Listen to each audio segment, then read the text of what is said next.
Assalamualaikum warahmatullahi wabarakatuh. Halo teman-teman, perkenalkan nama saya Egi Willy. Saya mahasiswa jurusan Bimbingan dan Konseling Islam di Universitas Sultan Maulana Hasanuddin Banten.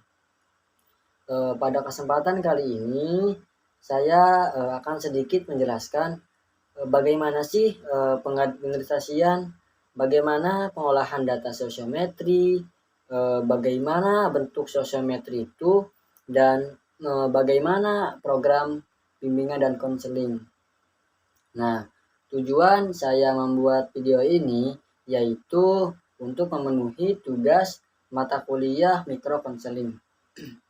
Nah, untuk lebih lanjut, yuk langsung saja kita simak bareng-bareng.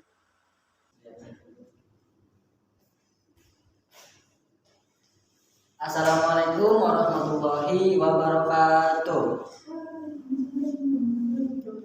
Alhamdulillahirabbil alamin wa bihi nasta'in ala umuril dunya waddin. Wassalatu wassalamu ala asyrafil anbiya'i wal mursalin wa ala alihi wa sahbihi ajmain. Apa kabar teman-teman semuanya? Alhamdulillah baik ya semuanya ya. Oke. Perkenalkan, nama kakak Egi Willy, kakak dari mahasiswa UIN Universitas Islam Negeri Sultan Maulana Hasanuddin Banten. Maksud dari kedatangan kakak ke sini yaitu untuk menganalisis hubungan interaksi sosial yang ada di dalam kelas ini. Nah, jadi kakak minta waktunya ke teman-teman dalam waktu 5 menit sampai 10 menit ke depan. Apakah teman-teman bersedia? Oke, baik, terima kasih ya sebelumnya. Nah, jadi alat instrumen yang kakak gunakan yaitu sosiometri. Nah, teman-teman ada yang tahu nggak sih sosiometri itu apa? Belum. Oke, jadi sosiometri itu merupakan alat yang digunakan untuk mengukur hubungan interaksi sosial yang ada pada suatu kelompok besar atau kecil. Nah, jadi nanti kakak berikan soal, nanti teman-teman menjawab. Sebelum dimulai, kakak kasih contoh terlebih dahulu. Nah, contohnya seperti ini. Nanti teman-teman siapkan alat tulisnya ya. Nah, jadi contoh soalnya itu siapa teman di dalam kelas yang sering atau yang disukai diajak bermain. Nah, contohnya seperti itu ya. Nanti teman-teman pilih 2 teman ya. Jadi seperti itu. Bisa dipahami? Yang belakang terdengar? Oke. Sebelum kita mulai, apakah dari teman-teman ada yang ingin ke toilet terlebih dahulu atau ke belakang terlebih dahulu? Tidak ada? Baik, langsung saja ya kita mulai. Akan tetapi sebelum kita mulai, alangkah baiknya kita berdoa terlebih dahulu. Nah, berdoa di dalam hati, berdoa dimulai.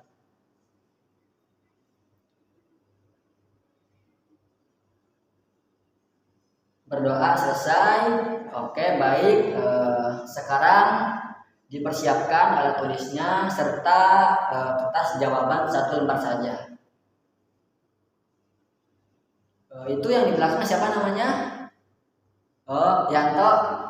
Sama siapa yang di sini? Abdul? Ada tidak pulpennya?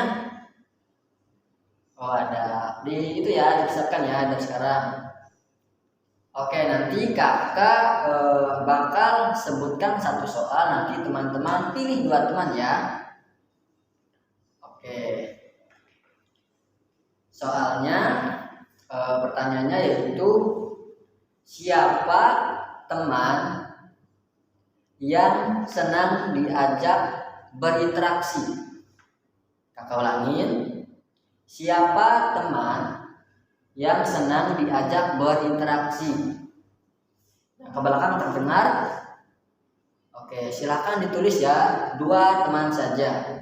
Tidak boleh menuliskan diri sendiri ya, tidak boleh. Jadi harus 2 teman.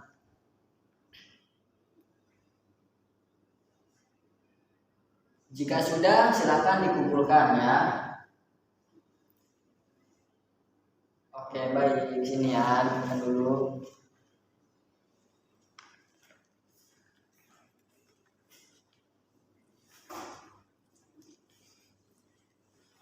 Nah, oke, baik. Terima kasih ya yang sudah mengisi semuanya. Teman-teman jangan khawatir ya, data ini bersifat rahasia, jadi tidak ada satu orang pun yang mengetahui data ini. Jadi teman-teman jangan khawatir, data ini akan bocor ke teman satu kelasnya, nggak apa-apa ya. Nah, jadi yang teman-teman isi ini, yang teman-teman tulis ini itu tidak ada berpengaruh dengan nilai teman-teman. Jadi jangan khawatir ya. Oke. Nah, jadi hasil data ini akan kakak simpan dan akan kakak olah terlebih dahulu. Nanti mungkin 1 minggu ke depan nanti kakak kembali lagi akan menyampaikan hasil data yang sudah kakak input ya. Oke. Sebelumnya terima kasih atas waktunya yang sudah kalian sempatkan. Kakak pamit terlebih dahulu. Assalamualaikum warahmatullahi wabarakatuh.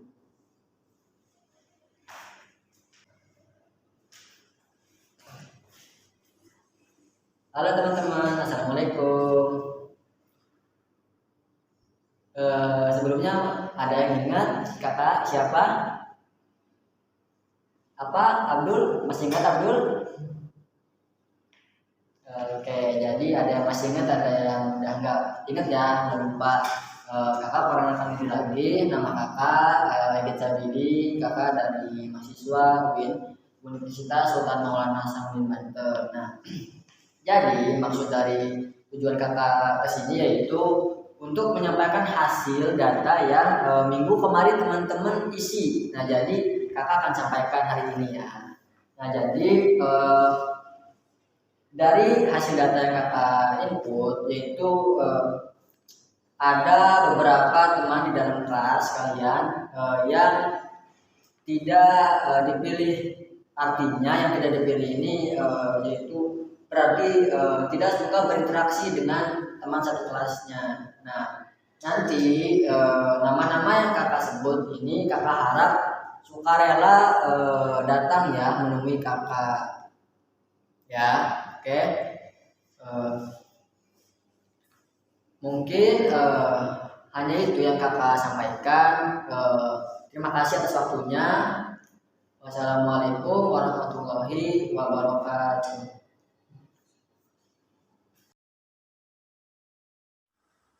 Oke teman-teman, di sini saya akan menyampaikan hasil pengolahan data sosiometrik. Bisa teman-teman lihat sendiri tabel di sini, yaitu tabel tabulasi arah pilih.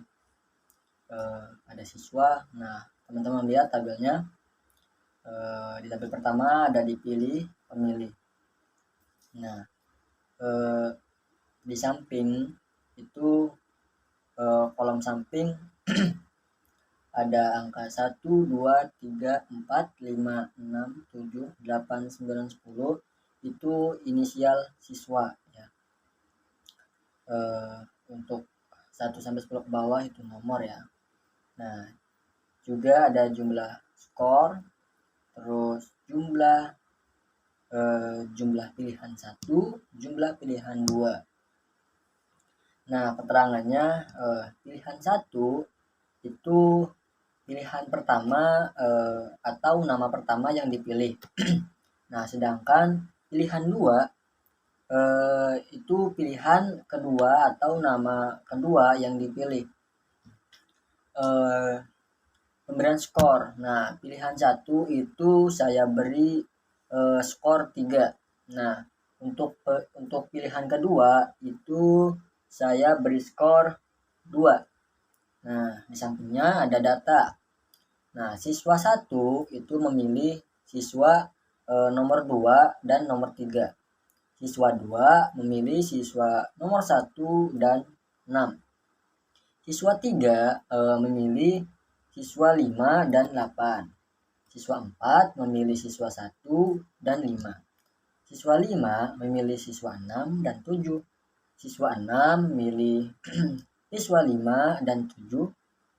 Siswa 7 memilih siswa 1 dan 9. Siswa 8 memilih siswa 9 dan 10. Siswa 9 memilih siswa 5 dan 10. Siswa 10 memilih siswa 8 dan 9. Nah, kita lihat tabelnya teman-teman di sini. Jadi, kenapa ada tanda merah? Nah, itu menandakan bahwasanya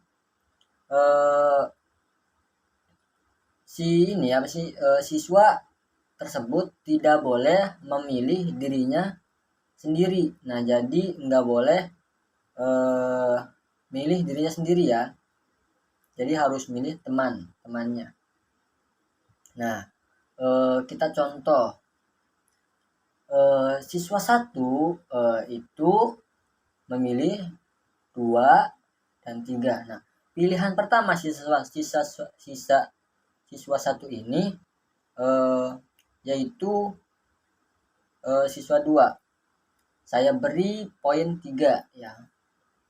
Dan pilihan keduanya yaitu siswa nomor 3. Nah, saya beri skor 2. Nah, selanjutnya siswa 2 itu memilih pilihan pertamanya siswa 1. Saya beri skor 3. Lalu pilihan keduanya yaitu siswa nomor 6. Saya beri skor 2 tuh ya. Nah, selanjutnya siswa 3 yaitu memilih siswa 5. Nah, pilihan pertamanya siswa 5. Nah, tuh sesuai tabelnya. Jadi pada siswa 5 saya beri poin 3 atau skor 3. Nah, pilihan keduanya yaitu di siswa nomor 8. Saya beri skor 2. Nah, siswa 4 itu pilihan satunya milih siswa nomor 1. Saya beri poin 3. Kemudian pilihan keduanya memilih siswa nomor 5. Selanjutnya siswa 5 itu memilih pilihan pertamanya siswa 6 dan pilihan keduanya siswa 7. Nah, begitu pun sampai seterusnya.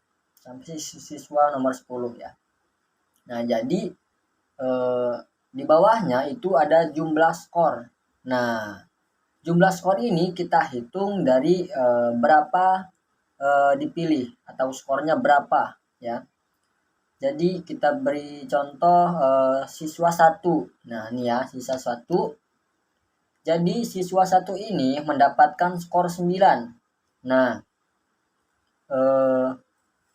kenapa? Karena siswa 1 ini mendapatkan pilihan pertama itu ada 3. Nah, bisa teman-teman lihat dipilih sama nomor 2, 4, dan 7 ya. Nah, jadi 3 ditambah 3 6, 6 ditambah 3 yaitu 9. Nah, teman-teman ya, skornya 9. Kemudian siswa 2. Siswa 2 itu jumlah skornya 3 karena yang memilih dia itu cuman 1 ya. Tuh, skornya 3. Nah, kemudian siswa 3 itu jumlah skornya 2 karena yang memilih dia juga 1 orang. Nah, siswa 4 itu skornya 0. Kenapa 0? Karena tidak ada yang memilih. Tidak ada yang memilih dia. Nah, kemudian siswa nomor 5 itu poinnya paling tertinggi yaitu 11 poin. Karena dia ada 4 orang yang memilih dia. Nah, begitupun terus sampai nomor siswa 10. Begitu teman-teman. Nah, jumlah di bawahnya yaitu jumlah berapa dipilih sama temannya. Nah, jadi nih Contohnya siswa 4. Nah, siswa 4 itu 0. Tidak ada sama sekali yang memilih dia. Itu artinya siswa 4 ini jarang berinteraksi dengan teman satu kelasnya. Nah, sedangkan siswa nomor 5 itu poinnya paling tertinggi, yaitu ada yang milihnya 4 orang. Nah, itu artinya siswa 5 ini bisa dikatakan siswa yang paling disenangi dalam berinteraksi dengan satu kelas ya. Nah, kemudian di bawahnya ada jumlah pilihan 1. Nah, jumlah pilihan 1 ini bahwasanya kita ambil contoh nomor 1, siswa 1. Nah, bahwasanya siswa 1 ini dipilih sama 3 orang temannya. Nah, jadi di sini ada 3 poin ya. Kemudian siswa 2 yang milih jumlah pilihan satunya itu ada 1 orang. Nah, kemudian terus sampai seterusnya ya, kayak gitu ya. Kemudian jumlah pilihan 2. Nah, jumlah pilihan 2 ini sama kayak pilihan 1 tadi. Nah, kita ambil contoh siswa 1. Nah, siswa 1 ini tidak ada yang memilih di pilihan keduanya. Jadi jumlahnya 0. Nah, kita ambil contoh juga ke siswa nomor 7. Nah, siswa nomor 7 ini dia dipilih sama 2 temannya di pilihan kedua. Nah, begitu ya teman-teman, kurang dan lebihnya gambaran pengolahan data sosiometri. Oke teman-teman, selanjutnya yaitu ada bentuk sosiogram. Nah, setelah kita melakukan pengolahan data sosiometri, nah kita bentuk sosiogramnya. Nah, adapun bentuknya kayak gini teman-teman, bisa lihat sendiri. Nah, jadi bentuk sosiogram yang saya buat ini yaitu menggunakan teknik bebas. Nah, jadi urutannya bebas di mana aja gitu, nggak harus mesti bulat atau segitiga atau kotak. Jadi nggak apa-apa, bebas gitu ya. Nah, dalam bentuk sosiogram ini saya beri tanda huruf abjad ya. Nah, contohnya ini huruf abjad dari A sampai J. Nah, kemudian di sini ada tanda panah merah. Nah, itu saya tandai sebagai pilihan nomor 1. Nah, sedangkan tanda panah warna hitam itu saya tandain pilihan kedua. Nah, contohnya seperti ini. Siswa A, pilihan pertamanya itu ke siswa B. Nah, bisa teman-teman lihat panahnya ke B ya. Kemudian siswa itu pilihan keduanya yaitu ke siswa C. Nah, ya.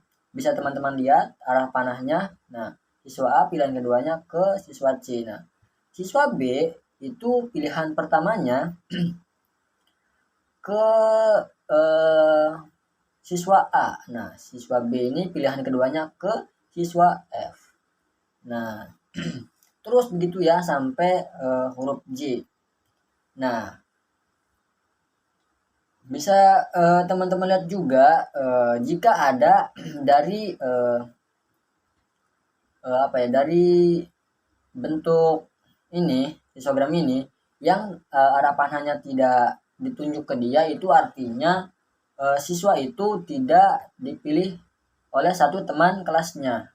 Artinya jadi siswa ini jarang berinteraksi dengan teman kelasnya. Nah, adapun yang panahnya yang ditunjuk contohnya ini huruf E. Nah, itu bisa dikatakan berarti huruf E ini siswa inisial E ini disenangi dalam berinteraksi dalam kelasnya. Jadi siswa yang lain memilih dia gitu. Bisa dikatakan terfavorit lah. Nah, adapun juga seperti pemilihannya berurutan seperti ini. Huruf A milih huruf C milih huruf G milih huruf J gitu ya. Saling berurutan milihnya. Nah, kurang dan lebihnya begini teman-teman gambaran bentuk sosiogram sosiometri ya. Oke teman-teman, selanjutnya ada program semesteran. Nah, kan pertamanya kita itu pengadministrasian, terus pengolahan data sosiometri, kemudian bentuk sosiogram. Nah, setelah ketiga itu sudah, maka terbentuklah program semesteran ini. Nah, jadi gambarannya bisa teman-teman lihat sendiri ya di tabel. Program semesteran bimbingan dan konseling siswa kelas 7. Nah, saya ini program ini khusus buat kelas 7 SMP Darul Muqammah tahun pelajaran 2023-2024. Nah, ada tabel di sini teman-teman bisa lihat sendiri. Yang pertama itu ada jenis, ada topik, bidang bimbingan yaitu meliputi pribadi, sosial, belajar, dan karir. Kemudian ada fungsi, tujuan, sasaran, dan waktu. Nah, kita lihat poin pertama, ada persiapan. Nah, di dalam persiapan ini, yang pertama, pembagian tugas guru bimbingan dan konseling atau konselor. Nah, tujuannya itu tercapainya efektivitas layanan dan bimbingan konseling. Waktunya di bulan Agustus. Kemudian, yang kedua ada asesmen kebutuhan. Tujuannya terungkapnya kebutuhan peserta didik. Nah, jadi pertama-tama itu kita melakukan need assessment ya, atau asesmen kebutuhan. Jadi agar terungkapnya masalah si peserta didik ini nih, apa sih sebenarnya yang jadi permasalahan di dalam kelas misalkan atau di dalam kelompok. Nah, di sini saya sasarannya siswa kelas 7, waktunya di bulan Agustus. Kemudian poin ketiga menyusun program bimbingan dan konseling.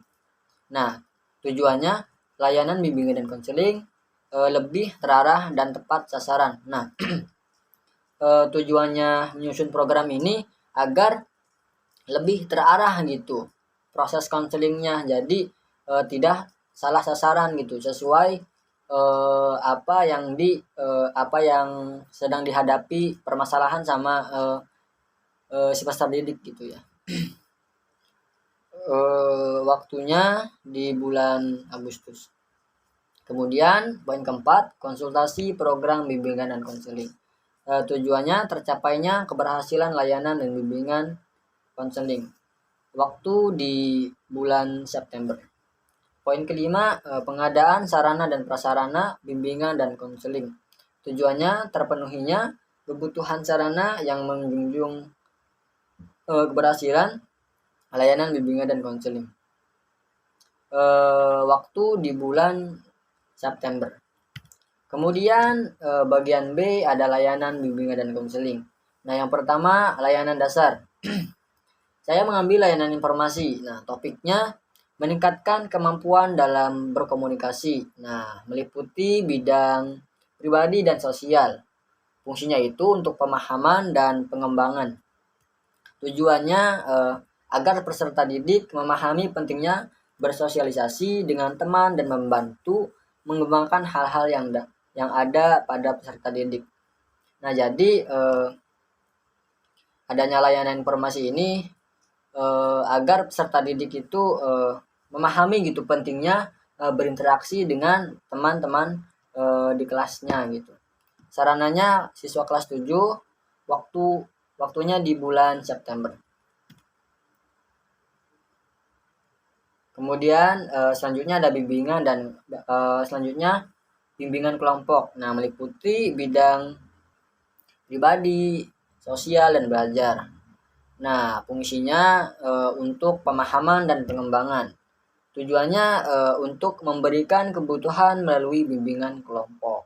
Nah, dalam bimbingan kelompok ini agar peserta didik ini paham gitu dan mengembangkan dirinya dalam berkomunikasi. Nah, jadi melatih individu itu untuk berani berbicara gitu. Selanjutnya ada layanan responsif. Nah, di dalam layanan responsif ini ada konseling kelompok. Nah, topiknya meningkatkan kemampuan komunikasi interpersonal pada siswa, fungsinya untuk pengentasan ya atau pencegahan. Tujuannya terbentuknya peserta didik dalam memecahkan masalah melalui kelompok. Nah, dalam konseling kelompok ini diharapkan peserta didik ini dapat mencegah terjadinya masalah. Jadi melalui konseling kelompok ini